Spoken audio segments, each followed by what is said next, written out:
നമസ്കാരം. ഇന്ന് 2025 ഏപ്രിൽ 11 വെള്ളിയാഴ്ച. എല്ലാ ഓസ്ട്രേലിയൻ മലയാളികൾക്കും ഗുഡ് മോർണിംഗ് ഓസ്ട്രേലിയയുടെ മോർണിംഗ് ന്യൂസിലേക്ക് സ്വാഗതം.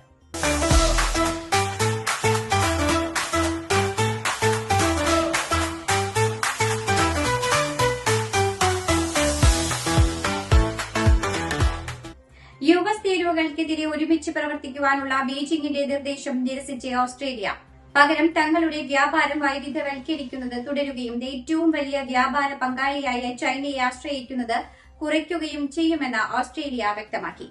ലോകത്ത് നടക്കുന്ന ഒരു മത്സരത്തിന്റെയും കാര്യത്തിൽ ഞങ്ങൾ ചൈനയുമായി കൈകോർക്കുവാൻ പോകുന്നില്ല എന്ന് ചൈനീസ് അംബാസഡറുടെ നിർദ്ദേശത്തെ പരാമർശിച്ചുകൊണ്ട് ഡെപ്യൂട്ടി പ്രധാനമന്ത്രി റിച്ചാർഡ് മാർലസ് അറിയിച്ചു. European Union, Indonesia, India, Britain, middle east എന്നിവയുമായുള്ള വ്യാപാര ബന്ധം ശക്തിപ്പെടുത്തുന്നതിലൂടെ ഓസ്ട്രേലിയ സാമ്പത്തികമായി കരുത്തുറ്റതാക്കുമെന്നും അദ്ദേഹം കൂട്ടിച്ചേർത്തു.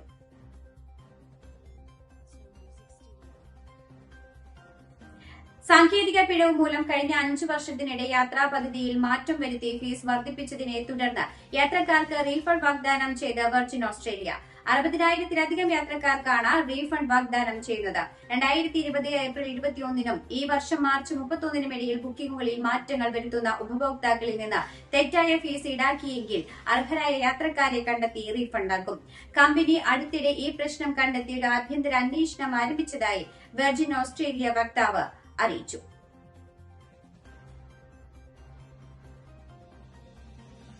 നാല് വർഷത്തിലേറെയായി ഇറാഖിൽ തടവിൽ കഴിയുന്ന ഓസ്ട്രേലിയൻ പൌരനും എഞ്ചിനീയറുമായ റോബർട്ട് പെത്തറിനെ മോചിപ്പിക്കുവാനുള്ള ആഹ്വാനത്തിൽ പങ്കുചേർന്ന് അമേരിക്കയും. തൊഴിലുടമയായ CME കൺസൾട്ടിംഗും സെൻട്രൽ ബാങ്ക് ഓഫ് ഇറാഖും തമ്മിലുള്ള കരാർ തർക്കത്തെ തുടർന്ന് 2021 ഏപ്രിൽ 7-ന് പെതറിനെയും സഹപ്രവർത്തകനെയും വഞ്ചനാക്കുറ്റത്തിന് ബാഗ്ദാദിൽ അറസ്റ്റ് ചെയ്തു.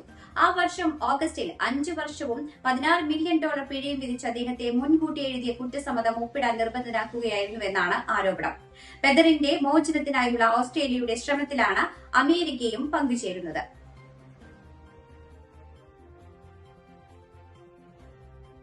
കനത്ത മഴയുമായി ബന്ധപ്പെട്ട് വടക്കുകിഴക്കൻ ഓസ്ട്രേലിയയിൽ പകർച്ചവ്യാധിയെ തുടർന്ന് മരിച്ചവരുടെ എണ്ണം 26 ഉയർന്നു. ക്വീൻസ്ലാൻഡ് ആരോഗ്യ വകുപ്പിന്റെ പുതിയ ഡേറ്റ പ്രകാരം കഴിഞ്ഞ 7 ദിവസത്തിനുള്ളിൽ സംസ്ഥാനത്ത് ഒരു മരണം ഉൾപ്പെടെ 10 പുതിയ മെലിയോയിഡോസിസ് കേസുകൾ റിപ്പോർട്ട് ചെയ്യപ്പെട്ടു. ജനുവരി, ഫെബ്രുവരി മാസങ്ങളിൽ സംസ്ഥാനത്തിന്റെ ഉഷ്ണമേഖല വടക്കുകിഴക്കൻ തീരപ്രദേശത്തുണ്ടായ കനത്ത മഴയും കടുത്ത വെള്ളപ്പൊക്കവും മൂലമുണ്ടായ ഒരു പകർച്ചവ്യാധിയുടെ പശ്ചാത്തലത്തിൽ ക്വീൻസ്ലാൻഡിലെ മണ്ണിലൂടെ പകരുന്ന ഈ രോഗം ബാധിച്ച് മരിച്ചവരുടെ എണ്ണമാകെ 26. പകർച്ചവ്യാധി വ്യാപിച്ച പ്രദേശങ്ങളിലെ ആളുകൾ മണ്ണുമായോ ചെളി നിറഞ്ഞ വെള്ളവുമായോ സമ്പർക്കം ഒഴിവാക്കണമെന്നും പൂന്തോട്ട പരിപാലനത്തിനോ പുറത്ത് ജോലി ചെയ്യുമ്പോഴോ പാദരക്ഷകളും കൈയുറകളും ധരിക്കണമെന്നും ക്വീൻസ്ലാൻഡ് ഹെൽത്ത് അഭ്യർത്ഥിച്ചു.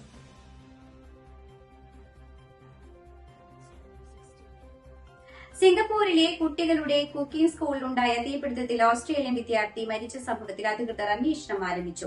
ഓസ്ട്രേലിയൻ സ്വദേശിയായ 10 വയസ്സുള്ള കുട്ടിക്കാണ് തീപിടുത്തത്തിൽ ദാരുണാന്ത്യം സംഭവിച്ചത്.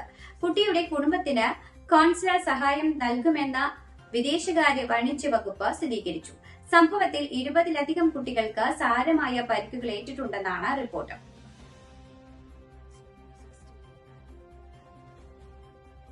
വടക്കൻ ഓസ്ട്രേലിയയുടെ തീരത്ത് 2 സാധ്യതയുള്ള ഉഷ്ണമേഖലാ ചുഴലിക്കാറ്റുകൾ രൂപം കൊള്ളുന്നതായി കാലാവസ്ഥാ വകുപ്പ്. അറബിക്കടലിൽ കടലിൽ രൂപം കൊള്ളുന്ന ഉഷ്ണമേഖലാ ന്യൂനമർദ്ദങ്ങളിലൊന്ന് ഉഷ്ണമേഖലാ ചുഴലിക്കാറ്റായി മാറുവാനുള്ള ഉയർന്ന സാധ്യതയുണ്ടെന്നാണ് കാലാവസ്ഥാ ബ്യൂറോ മുന്നറിയിപ്പ് നൽകുന്നത്. ഇത് വാരാന്ത്യത്തിൽ തെക്ക് പടിഞ്ഞാറ് ദിശയിൽ ടിമോർ കടലിലേക്ക് നീങ്ങുമെന്നും തുടർന്ന് ഡാർവിന് വടക്കോട്ട് നീങ്ങുമെന്നുമാണ് പ്രവചനം.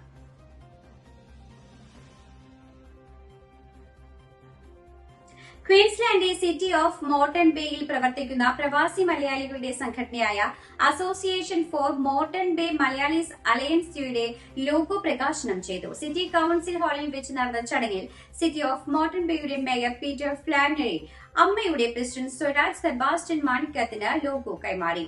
മോർട്ടൺ ബേ മലയാളികളുടെ സാമൂഹികവും സാംസ്കാരികവുമായ ഉന്നമനം ലക്ഷ്യം വെച്ചുകൊണ്ട് 2023 ആരംഭിച്ച കൂട്ടായ്മയാണ് അമ്മ. ചടങ്ങിൽ സെക്രട്ടറി ഡേവിസ് ദേവസ്യ, ഗജാൻജി, ഷിനി, അനൂപ് എന്നിവർ സന്നിധരായിരുന്നു.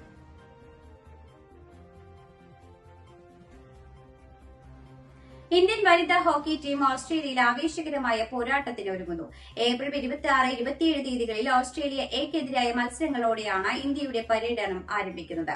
തുടർന്ന് മെയ് 1, 3, 4 തീയതികളിൽ ഓസ്ട്രേലിയക്കെതിരായ 3 മത്സരങ്ങൾ കൂടി നടക്കും. പെർത്ത് ഹോക്കി സ്റ്റേഡിയമാണ് സുപ്രധാന മത്സരങ്ങൾക്ക് ആതിഥേയത്വം വഹിക്കുന്നത്. This part of the program sponsored by Tharawad Restaurant, Corinda, Brisbane.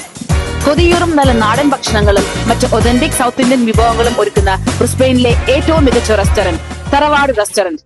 Wayanad ദുരന്തബാധിതരുടെ വായ്പ എഴുതിത്തള്ളുന്നതിൽ ഇടക്കാല ഉത്തരവുമായി ഹൈക്കോടതി. ബാങ്ക് വായ്പ എഴുതിത്തള്ളാൻ നിർദ്ദേശിക്കാൻ കേന്ദ്ര ദുരന്ത നിവാരണ അതോറിറ്റിക്ക് അവകാശമുണ്ട്. ഇക്കാര്യത്തിൽ കേന്ദ്ര സർക്കാരും ദേശീയ ദുരന്ത നിവാരണ അതോറിറ്റിയും വിവേചനാധികാരം പ്രയോഗിക്കണമെന്ന് ഡിവിഷൻ ബെഞ്ച് നിർദ്ദേശിച്ചു.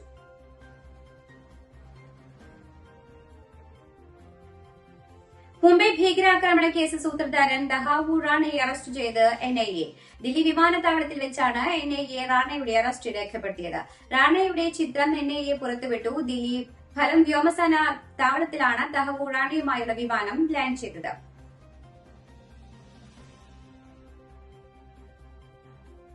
പാകിസ്ഥാൻ ശക്തമായ മുന്നറിയിപ്പുമായി ഇന്ത്യ. അതിർത്തിയിൽ സമാധാനം തകർക്കുന്ന നീക്കങ്ങളിൽ നിന്ന് പിന്തിരിയണമെന്ന നിർദ്ദേശം. വ്യാഴാഴ്ച നടന്ന ബ്രിഗേഡിയർ തല ചർച്ചയിലാണ് പാകിസ്ഥാന് ശക്തമായ മുന്നറിയിപ്പ് നൽകിയത്. സമാധാനമാണ് ഇന്ത്യ ആഗ്രഹിക്കുന്നതെന്നും പക്ഷേ ഇത്തരം നടപടികൾ പാകിസ്ഥാൻ തുടർന്നാൽ തിരിച്ചടി ഉണ്ടാകുമെന്നും യോഗത്തിൽ ഇന്ത്യ അറിയിച്ചു.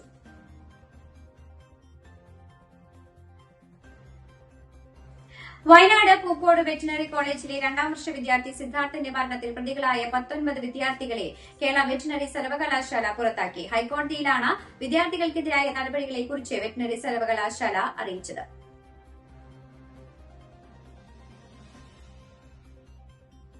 ഇതോടുകൂടി വാർത്താ ബുള്ളറ്റിൻ ഇവിടെ അവസാനിക്കുന്നു. എല്ലാ പ്രേക്ഷകർക്കും നല്ലൊരു ദിനം ആശംസിക്കുന്നു. ഇനി കൂടുതൽ വാർത്തകളുമായി നാളെ കണ്ടുമുട്ടാം. എല്ലാവർക്കും നന്ദി, നമസ്കാരം.